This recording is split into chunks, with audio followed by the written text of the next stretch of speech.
अस्सलामुअलैकुम जी। ऐसा है कि Q&A क्वेश्चन एंड आंसर बहुत अरसे से पेंडिंग पड़ा हुआ है, टाइम ही नहीं मिल रहा था। अगले 30 मिनट मैं हूं वेला, मुझे कोई काम नहीं है सिवाय ड्राइव करने के, तो ड्राइव भी मैं नहीं करूंगा। साइड पे गाड़ी कहीं पर लगा लेते हैं किसी पेट्रोल पंप पे, और 30 मिनट के अंदर हम 10 सवालों के जवाब देंगे।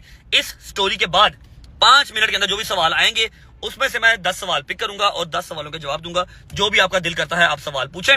110% सच और खरे जवाब मिलेंगे अगले 30 मिनट, ठीक है। 10 सवाल टोटल, शुरू हो जाओ। अच्छा जी, पहला सवाल है योर नेक्स्ट कार। अच्छा सवाल है, बट द थिंग इज के मैं आपको दिल की एक बात बताऊं, कंटेंट चाहे चलता रहे जितनी देर मर्जी चलता रहे, वो एक अलग चीज है। गाड़ियों से दिल भर गया, ठीक है।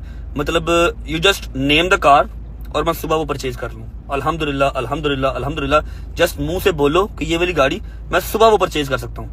लेकिन जब चलानी ही नहीं है, चाव ही खत्म हो गया है, तो फिर क्या। हाँ, एक जो एम रखा हुआ है जी वैगन का, वो आएगी, आके रहेगी इंशाल्लाह बशर्ते जिंदगी। लेकिन गाड़ियों वाला क्रेज अब खत्म हो गया। अब थोड़ा सा ना काम ऊपर हो गया, मतलब घर बनाना है और ऐसा लेविश बनाना है कि swimming pool, basement, each and everything, model house बनाना है ना पूरा। तो उसके लिए दौड़ चल रही है। गाड़ियों से थोड़ा सा मैं आगे चला गया हूँ, गाड़ियों वाला शौक अब मुझे रहा ही नहीं है। ठीक है, अच्छा सवाल है, इंफॉर्मेटिव क्वेश्चन है। व्लॉग्स में तो हम इसके बारे में बात नहीं कर सकते, लेकिन आप लोगों को अपडेट रखना मेरा फर्ज है। मेरे केसेस खत्म नहीं हुए, केसेस मेरे चल रहे हैं, लेकिन अल्हम्दुलिल्लाह मैं बेल्स में हूँ, मेरे पास बेलें हैं सारी। और दूसरी बात ये कि मुझे अपने कानून पे पूरा यकीन है, ठीक है। हमें इंसाफ मिलेगा, जो समझ लो कि मिसअंडरस्टैंडिंग्स हैं वो क्लियर होंगी इंशाल्लाह। तो होपफुली ईद तक या ईद के बाद कुछ रिलैक्सेशन मिल जाएगी, वरना काम तो चल ही रहा है। डेढ़ शैतान दे। अच्छा, ये भाई मेरा पूछ रहा है कि अभी अकाउंट में कितना माल पड़ा हुआ है। तुझे तो पता ही होगा ना, जिसने सवाल किया। आंखें बंद कर और सोच, जितना तू सोचेगा ना अल्हम्दुलिल्लाह उससे ज्यादा ही पड़ा होगा। और मेरी दुआ है कि अल्लाह पाक तेरे अकाउंट में उससे डबल डाले। लेकिन एक बात बताऊं, रब की कसम, जिंदा माँ की कसम खा के कहता हूं, जिस स्टेज पे मैं आ गया हूं ना, मेरे पास कोई कह लो कि 2,000-3,000 करोड़ नहीं पड़ा हुआ, बट स्टिल मेरा पैसों से, मेरा गाड़ियों से बहुत आगे जा चुका हूं। मतलब अब दिमाग पता क्या कहता है, दिमाग कहता है सिर्फ सुकून हो, 4 दोस्त जो मुखलिस हों, 4 दोस्त जो मुखलिस हों, बार बार कह रहा हूं, ठीक है। जब मेरी जेब भरी हो तब भी मेरे साथ हो, जब मेरी जेब खाली हो तब भी मेरे साथ हो। सिर्फ वो 4 दोस्त हों, बेगम हो, 2 बच्चे हों, अम्मा पापा उनकी जिंदगी हो, एंड दैट्स इट। किसी के पैसे देने ना हो, किसी से लेने हो। खैर अब दिल ये जाता है, पैसों पूसों वाली चीजों से इंसान आगे चला जाता है। सही कह रहा हूँ। ओए जालिम, क्या पूछ लिया। मुझे भी खुद बड़ा शदीद इंतजार है, लेकिन 10 किस्म के सर्कमस्टांस देख के जाना पड़ेगा। कौन सी मंडी जाना है और कैसे जा सकता हूँ कि हल्ला गुल्ला भी ना हो और मैं खामोशी से अपने जानवर लेके आ सकूं, जो बार्गेनिंग का मजा आता है वो भी कर सकूं। और हाँ, एक चीज पे मेरा बड़ा स्ट्रांग बिलीव है, दुनिया चाहे कहे शोखी मार रहा है, शो ऑफ कर रहा है, जो कहती है कहे, जिस रब ने आपको नवाजा है आप उसकी राह में उतना ही बढ़ चढ़ के दो। लास्ट टाइम हमारे 3 बैठे थे, 1 भाग गया था, 2 रह गए थे और 4 बकरे थे, ठीक है। इस बार इंशाल्लाह उससे भी अच्छी कुर्बानी लेके आएंगे। हमारे रब ने हमें नवाजा है, हम अल्लाह की राह में जो है ना, अल्लाह की राह में और देंगे, ठीक है। बस इंशाल्लाह अगर 7 की ईद है ना, तो 2 को हमारे जानवर सारे आए होंगे इंशाल्लाह। डोगर वापस कब आ रहा है? I have no idea bro. Dogar का जब दिल करेगा वो आ जाएगा। He is having fun. उसके पास इर्द गिर्द उसके दोस्त हैं, नदीम है वहां पर, डकी है वहां पर, बड़े भाई छोटे भाई हैं वहां पर। They are making good content माशाल्लाह। बट आई प्रॉमिस कि इस कंटेंट का हिस्सा मैं कभी नहीं बनने वाला। जिसको एक दफा मैंने कह दिया, मेरा दोस्त है, मैं बड़ी खुली डुली बात कर रहा हूँ, चाहे आप मेंशन कर लो, जो मर्जी कर लो। डकी मेरा दोस्त है, मेरा भाई है, मुझे उससे कोई नफरत नहीं है, कोई इख्तलाफ नहीं है। लेकिन हाँ, ये लिखी पड़ी बात है जो मैंने लाइव में बैठ के कह दी थी कि मैं इनके साथ बैठा हुआ नजर आपको नहीं आऊंगा। मतलब किसी महफिल में बैठे हुए हैं जहां पर ये भी इन्वाइटेड है, मैं भी इन्वाइटेड हूँ, is a different thing. But content अब एक दफा साथ में नहीं होगा। पहले तो कंटेंट हम साथ में करते थे, शुगर भी लगाते थे, लेकिन कंटेंट अब साथ में जिंदगी में कभी नहीं होगा। वो नदीम करता रहे, डोगर करता रहे, सबकी अपनी अपनी मर्जी है। मैं नजर नहीं आऊंगा आपको, ये मेरा आपसे प्रॉमिस है। मैं जहां से एक बार चला गया, मैं चला गया। अल्लाह पाक उनको खुश रखे, उनको ढेर कंटेंट दे, और हमारी भी रोजी रोटी यहाँ पर लिखी होगी, मिल जाएगी हमें। Love you all. Good question, very good question. ये मेरी बहन पूछ रही है कि आप हेटर्स को डील कैसे करते हैं और कंट्रोवर्सी से आप फेड अप नहीं होते। अल्लाह की कसम मैं नहीं होता। मैं आपको एक बात बताऊं, दे आर नथिंग।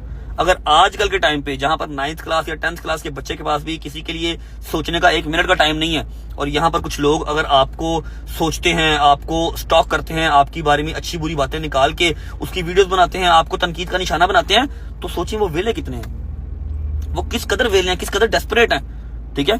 और मैं एक बात बताऊं कि ये आपको कभी गिरा नहीं सकते। जिस रब की जात ने आपके नसीब में इज्जत लिखी हुई है, आपको मिल के रहनी है, ये सिर्फ आपके ऊपर बोल सकते हैं। और आपको तो शुक्रगुजार अल्लाह का होना चाहिए। इनकी प्रोफाइल में जाके देखो, इनकी नॉर्मल वीडियोस पे 2000, 3000, 4000 व्यूज आते होंगे। जहां ये लिखते हैं रजब बट, वहां पर इनको मिलियन व्यूज आते हैं। तो आप किसी माँ के बच्चे को फेम दे रहे हो, जोंदा वाजदा रहे, कोई गल नहीं। हाँ, कमेंट्स में गालियां पड़ रही हैं, उसको कोई फर्क नहीं पड़ता, उसको फेम मिल रहा ना, यही उनको चाहिए बस। चालाक, बहुत चालाक सवाल यार। नेक्स्ट ट्रिप यहाँ फंसा हुआ और इंतहाई खूबसूरत ट्रिप है जो फंसा हुआ है, और दोस्तों के साथ ही है। द थिंग इज कि अम्मा की इजाजत पेंडिंग है, और कौन कौन जा रहा है, कौन कौन नहीं जा रहा, कितने दिनों के लिए जा रहे हैं, हर चीज पेंडिंग है। कल के व्लॉग में होपफुली आपको पता लग जाएगा। व्लॉग देखोगे तो आइडिया हो जाएगा। यार हेटर्स के लिए मैं ज्यादा कुछ नहीं कहूंगा। एक लाइन मैंने पहले भी कही थी, शायद आप लोग भूल गए हो, आज दोबारा कह देता हूँ।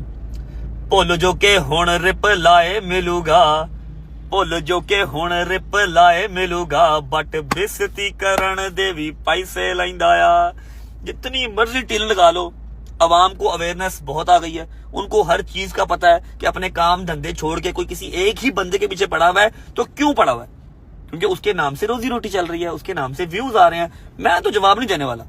मेरी तरफ से जो मर्जी करते रहो, मेरा जीना हराम करने का सोच लो, कर तो तुम लोग सकते नहीं, जो मर्जी कर लो, मैं किसी को जवाब नहीं देना। हाँ, को 15-20 लाख मेरे अकाउंट च पाओ, एक आधी स्टोरी ला देंगा ਤੁਹਾਡਾ नाम लैके, भावें ਤੁਹਾਡੇ बारे बुरा बोलना, लेकिन स्टोरी ला देंगा, फेम दे देंगा, लेकिन 15-20 लाख तो चले गल नहीं करनी भाई मेरे ना। अच्छा जी, ग्लोइंग स्किन के लिए जो अच्छे प्रोडक्ट्स यूज किए जाते हैं वो बात की बात है, लेकिन सबसे बड़ी जो एक कॉस्मेटिक है ना, जिससे आपके चेहरे पर रौनक रहती है, आपकी स्किन ग्लो करती है, वो है कि आपका अंदर आपसे राजी होना चाहिए, आपका जमीर आपसे खुश होना चाहिए, आपका दिमाग सेटिस्फाई होना चाहिए कि हाँ भाई मैंने किसी का बुरा नहीं किया, मैं ताकत में हूं लेकिन मैंने किसी माड़े को नुकसान नहीं दिया, चाहते हुए भी ना चाहते हुए भी किसी को नुकसान नहीं दिया। अंदर से सेटिस्फाई होते हो, आपका रब आपसे राजी होता है, आपके चेहरे पे ऑटोमेटिकली न्यूड आ जाता है। लिख लो मेरी ये बात। ओके जी, last but not the least, आप सबके बहुत क्वेश्चंस थे, तो मैंने कहा कि मैं एंड पे किसी सवाल के बगैर ही आपको जवाब दे दूंगा। ईमान के बारे में आप लोग पूछ रहे थे। ईमान बिल्कुल ठीक है, अल्हम्दुलिल्लाह, खुश है, राजी है, बाजी है, और तबीयत भी बेहतर है। बस कुछ देर का वेट है, ईमान वापस व्लॉग में आ जाएगी। अभी मैंने खुद ही उसको साइड पे किया हुआ, चाहे मेरे व्यूअरशिप कम हो जाए, जबकि मेरा नहीं ख्याल कि मेरी जो यूट्यूब है या मेरा कंटेंट है वो ईमान के सर पे चलता है। मुझे निकाल के व्लॉग दिखा दो, मैंने कितने के व्लॉग ईमान के साथ किए हैं। मेरे तो यारों दोस्तों या ट्रैवलिंग या मेरी अम्मा के छितर, इस पे व्लॉग चलते हैं, ठीक है। या आप लोग मुझसे प्यार करते हैं, मैं अकेला भी व्लॉग करता हूँ। 2-2.5 महीने मैंने अदर कंट्रीज में अकेला व्लॉग किया, आप लोगों ने वो भी देखे। ईमान बिल्कुल ठीक है, आप सबकी दुआएं हैं और दुआएं ही चाहिए। खुश रहें, आबाद रहें, इंशाल्लाह एज सून एज पॉसिबल हम टिकटॉक और यूट्यूब पे एक अदद लाइव भी करेंगे। Love you guys, bye bye.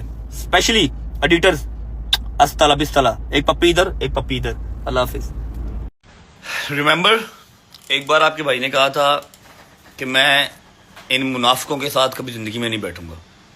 जितने मुनाफिक निकल के टिकटॉक पे आते हैं, इंस्टा पे आते हैं, जहां भी आते हैं, मैं इनके साथ अपनी जिंदगी में कभी नहीं बैठूंगा।